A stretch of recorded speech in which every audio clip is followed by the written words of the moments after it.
ವಿವಾದದ ಕುರಿತು ಸಲ್ಲಿಕೆಯಾಗಿರುವ ಅರ್ಜಿಗಳ ವಿಚಾರಣೆಗೆ ಸುಪ್ರೀಂ ಕೋರ್ಟ್ ಒಪ್ಪಿಗೆ ನೀಡಿದೆ. ಇನ್ನೆರಡು ದಿನಗಳಲ್ಲಿ ಅರ್ಜಿಗಳ ವಿಚಾರಣೆಗೆ ಲಿಸ್ಟ್ ಮಾಡಲಾಗುತ್ತಿದೆ ಎಂದು ಕೋರ್ಟ್ ಹೇಳಿದೆ. ಮಂಗಳವಾರ ಸುಪ್ರೀಂ ಕೋರ್ಟ್ ಕಲಾಪದ ವೇಳೆ ಹಿರಿಯ ವಕೀಲೆ ಮೀನಾಕ್ಷಿ ಅರೋರಾ ಹಿಜಾಬ್ ವಿಚಾರದಲ್ಲಿ ಕರ್ನಾಟಕ ಹೈಕೋರ್ಟ್ ತೀರ್ಪು ಪ್ರಶ್ನಿಸಿ ಸಲ್ಲಿಕೆಯಾಗಿರುವ ಅರ್ಜಿಗಳ ವಿಚಾರಣೆ ನಡೆಸಬೇಕು ಎಂದು ಮನವಿ ಸಲ್ಲಿಸಿದರು. ಮುಖ್ಯ ನ್ಯಾಯಮೂರ್ತಿ ಎನ್.ವಿ. ರಮಣ 2 ದಿನ ಕಾಯಿರಿ, ಅರ್ಜಿಗಳ ವಿಚಾರಣೆಗೆ ಲಿಸ್ಟ್ ಮಾಡಲಾಗುತ್ತದೆ ಎಂದು ಹೇಳಿದರು ಎಂದು ವರದಿಯಾಗಿದೆ. ರಾಮ್ ಗೋಪಾಲ್ ವರ್ಮಾ ಹಾಗೂ ಉಪೇಂದ್ರ ನಟನೆಯ ಐಎಂಆರ್ ಸಿನಿಮಾದ ಟೈಟಲ್ ಲಾಂಚ್ ಆಗಮಿಸಿದ ಸುದೀಪ್ ಹಿಂದಿ ರಾಷ್ಟ್ರ ಭಾಷೆಯಾಗಿ ಉಳಿದಿಲ್ಲ ಎಂದು ಹೇಳಿಕೆ ನೀಡಿದ್ದಾರೆ. ಸ್ಯಾಂಡಲ್ವುಡ್ ಈಗ ಪ್ಯಾನ್ ಇಂಡಿಯಾದಲ್ಲಿ ಸದ್ದು ಮಾಡುತ್ತಿದೆ ಎಂಬ ನಿರೂಪಕಿಯ ಮಾತಿಗೆ ಕೂಡಲೇ ಪ್ರತಿಕ್ರಿಯಿಸಿದ ಸುದೀಪ್, ಪ್ಯಾನ್ ಇಂಡಿಯಾ ಸಿನಿಮಾವನ್ನು ಕನ್ನಡದಲ್ಲಿ ಮಾಡಲಾಗಿದೆ ಎಂದು ಹೇಳಿದ್ದೀರಿ. ನಾನು ಒಂದು ಸಣ್ಣ ಕರೆಕ್ಷನ್, ಹಿಂದಿ ಈಗ ರಾಷ್ಟ್ರೀಯ ಭಾಷೆಯಾಗಿ ಉಳಿದಿಲ್ಲ. ಬಾಲಿವುಡ್ ಮಂದಿ ಈಗ ಪ್ಯಾನ್ ಇಂಡಿಯಾ ಸಿನಿಮಾಗಳನ್ನು ಮಾಡಿ ಅದನ್ನು ಎಲ್ಲಾ ಕಡೆ ಬಿಡುಗಡೆ ಮಾಡಲು ಪ್ರಯತ್ನಿಸುತ್ತಿದ್ದಾರೆ. ಆದರೆ ಅದು ಸಾಧ್ಯವಾಗುತ್ತಿಲ್ಲ. ಆದರೆ ಈಗ ನಮ್ಮ ಚಿತ್ರ ಎಲ್ಲ ಭಾಷೆಗಳಲ್ಲೂ ಹೋಗುತ್ತಿದೆ ಎಂದರು. ಸಂಸದೆ ನವನೀತ್ ರಾಣಾ ದಂಪತಿ ಬಂಧನ ಮತ್ತು ಅವರ ಮೇಲೆ ಪೊಲೀಸರಿಂದ ಅಮಾನವೀಯ ವರ್ತನೆ ಆರೋಪದ ಕುರಿತು ಕೇಂದ್ರ ಗೃಹ ಸಚಿವಾಲಯವು ಮಹಾರಾಷ್ಟ್ರ ಸರ್ಕಾರದಿಂದ ವರದಿಯನ್ನು ಕೇಳಿದೆ. ಮುಂಬೈನಲ್ಲಿರುವ ಮುಖ್ಯಮಂತ್ರಿ ಉದ್ಧವ್ ಠಾಕ್ರೆ ಅವರ ಖಾಸಗಿ ನಿವಾಸ ಮಾತೋಶ್ರೀ ಮುಂದೆ ಹನುಮಾನ್ ಚಾಲಿಸವನ್ನು ಪಠಿಸುವುದಾಗಿ ಘೋಷಿಸಿದ್ದಕ್ಕಾಗಿ ಅಮರಾವತಿಯ ಸ್ವತಂತ್ರ ಸಂಸದೆ ಮತ್ತು ಅವರ ಶಾಸಕ ಪತಿ ರವಿ ರಾಣಾ ಅವರನ್ನು ಬಂಧಿಸಲಾಗಿತ್ತು. ಇದೀಗ ಈ ವಿಚಾರಕ್ಕೆ ಸಂಬಂಧಿಸಿದಂತೆ ಕೇಂದ್ರ ಗೃಹ ಸಚಿವಾಲಯವು ಮಹಾರಾಷ್ಟ್ರ ಸರ್ಕಾರದಿಂದ ವರದಿ ಕೇಳಿದೆ. ದಾವಣಗೆರೆ ಮಹಾನಗರ ಪಾಲಿಕೆಯ ಮಾಜಿ ಮೇಯರ್ ಅಜಯ್ ಕುಮಾರ್ ಊರ ಹಬ್ಬವೊಂದರಲ್ಲಿ ಮಚ್ಚು ಹಿಡಿದು ಟಗರು ಬಂತು ಟಗರು ಹಾಡಿಗೆ ಭರ್ಜರಿ ಸ್ಟೆಪ್ ಹಾಕಿರುವ ವಿಡಿಯೋ ಸಾಮಾಜಿಕ ಜಾಲತಾಣಗಳಲ್ಲಿ ಸಖತ್ ವೈರಲ್ ಆಗುತ್ತಿದೆ. ಏಪ್ರಿಲ್ 3ರಂದು ದಾವಣಗೆರೆ ಜಿಲ್ಲೆಯ ಹರಿಹರ ತಾಲೂಕಿನ ಬಣ್ಣಿಕೋಡು ಗ್ರಾಮದಲ್ಲಿ ಊರ ಹಬ್ಬ ಹಮ್ಮಿಕೊಳ್ಳಲಾಗಿತ್ತು.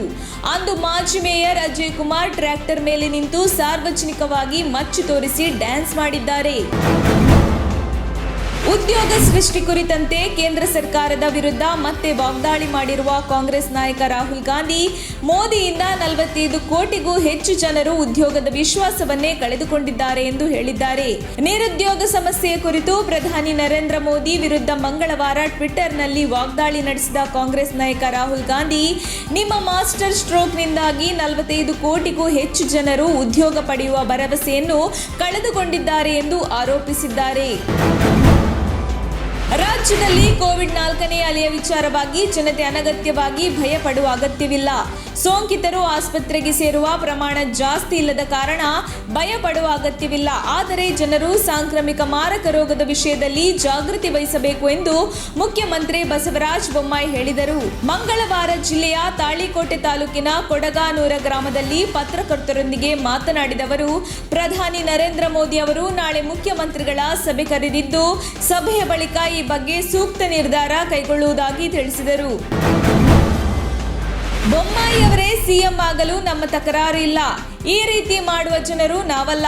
ಮುಂದಿನ ಮುಖ್ಯಮಂತ್ರಿಯೂ ನೀವೇ ಆಗಿ ಎಂದು ಹೇಳಿದರು. ನಾವು ಏನು ಆಗುವುದಿಲ್ಲ ಎಂದಾದ ಮೇಲೆ ತಕರಾರು ಮಾಡಿ ಏನು ಪ್ರಯೋಜನ ಎಂದರು. ಯತ್ನಾಳ್ ಅವರ ಮಾತಿಗೆ ಸಿಎಂ ನಕ್ಕು ನಕ್ಕು ಸುಮ್ಮನಾದರು. ಇನ್ನು ವೇದಿಕೆಯಲ್ಲಿ ಭಾಷಣದ ವೇಳೆ ಯತ್ನಾಳ್ ಅವರ ಕಡೆ ನೋಡಿ ಸಿಎಂ ಕೈಮುಗಿದರು. ಇದಕ್ಕೆ ಪ್ರತಿಕ್ರಿಯಿಸಿದ ಬಸನಗೌಡ ಯತ್ನಾಳ್, ನಾವೇನು ತಕರಾರು ಮಾಡಲ್ಲ, ಮುಂದೆಯೂ ಸಿಎಂ ಆಗಿಬಿಡಿ ಎಂದರು. ಗೃಹ ಸಚಿವ ಅಸಮರ್ಥರೆನ್ನುವ ಸಿದ್ದರಾಮಯ್ಯ ಅವರು 5 ವರ್ಷ ಅಸಮರ್ಥವಾಗಿ ಆಡಳಿತ ಮಾಡಿದ್ದಾರೆ. ಅವರಷ್ಟು ಅಸಮರ್ಥರು ನಮ್ಮ ಸಚಿವರಲ್ಲ.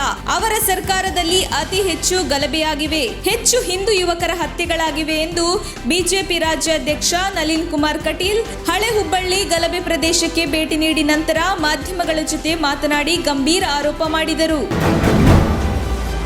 ಭ್ರಷ್ಟಾಚಾರವನ್ನು ಕಾಂಗ್ರೆಸ್ ಬೆಳೆಸಿಬಿಟ್ಟಿದೆ. ದೇಶದಲ್ಲಿ ಭ್ರಷ್ಟಾಚಾರ ಒಂದು ಸಂಸ್ಕೃತಿಯಾಗಿ ಬೆಳೆದಿದೆ. ಇದನ್ನು ಸರಿ ಮಾಡೋಕೆ ನಮ್ಮ ಪ್ರಧಾನಿಯವರು ಹೋರಾಟ ಮಾಡುತ್ತಿದ್ದಾರೆ ಎಂದು ಹಾಸನದಲ್ಲಿ ಉನ್ನತ ಶಿಕ್ಷಣ ಸಚಿವ ಡಾಕ್ಟರ್ ಅಶ್ವಥ್ ನಾರಾಯಣ್ ಹೇಳಿದರು. ರಾಜ್ಯದಲ್ಲಿ ಸಹಾಯಕ ಪ್ರಾಧ್ಯಾಪಕ ಹುದ್ದೆ ನೇಮಕಾತಿಯಲ್ಲಿ ಭ್ರಷ್ಟಾಚಾರ ಆರೋಪ ವಿಚಾರ ಸಂಬಂಧಪಟ್ಟಂತೆ ಸುದ್ದಿಗಾರರೊಂದಿಗೆ ಮಾತನಾಡಿದವರು, ಈಗಾಗಲೇ ಭೌತಶಾಸ್ತ್ರ ವಿಷಯದಲ್ಲಿ ದೂರು ಬಂದಿತ್ತು. ದೂರು ಕೇಳಿ ಬಂದ ತಕ್ಷಣ ಕ್ರಮ ವಹಿಸಲಾಗಿದೆ. ವಿಚಾರಣೆ ನಡೆಯುತ್ತಿದ್ದು ತನಿಖೆ ಪೂರ್ಣಗೊಂಡ ಬಳಿಕ ಕ್ರಮ ಕೈಗೊಳ್ಳಲಿದ್ದೇನೆ ಎಂದರು. ಕೋವಿಡ್ 4ನೇ ಹಿನ್ನೆಲೆಯಲ್ಲಿ ರಂಜಾನ್ ಹಬ್ಬದಂದು ನಡೆಯಲಿರುವ ವಿಶೇಷ ಪ್ರಾರ್ಥನೆಗೆ ಕೋವಿಡ್ ನಿಯಮಗಳು ಅಡ್ಡಿಯಾಗುವ ಸಾಧ್ಯತೆಗಳಿವೆ ಎನ್ನಲಾಗುತ್ತಿದ್ದು, ಆದರೆ ಈ ಬಗ್ಗೆ ಇನ್ನೂ ಸಮರ್ಪಕವಾದ ಹೇಳಿಕೆಯನ್ನು ಸರ್ಕಾರ ನೀಡಿಲ್ಲ. ರಂಜಾನ್ ವೇಳೆ ಮಸೀದಿಗಳಲ್ಲಿ ಗುಂಪಾಗಿ ಸಾಕಷ್ಟು ಜನ ಸೇರುವ ಹಿನ್ನೆಲೆ ಸೋಂಕು ಹರಡುವಿಕೆಯ ಬಗ್ಗೆ ಸರ್ಕಾರಕ್ಕೆ ಆತಂಕ ಮೂಡಿದೆ. ಈಗಾಗಲೇ ರಂಜಾನ್ ಹಬ್ಬ ಆಚರಣೆಗೆ ಸಿದ್ಧತೆ ನಡೆಯುತ್ತಿದ್ದು, ಸೋಂಕು ಉಲ್ಬಣಗೊಂಡರೆ ಸರಳವಾಗಿ ಹಬ್ಬ ಆಚರಿಸಲು ಸರ್ಕಾರ ಸೂಚನೆ ನೀಡುವ ಸಾಧ್ಯತೆ ಇದೆ ಎನ್ನಲಾಗುತ್ತಿದೆ.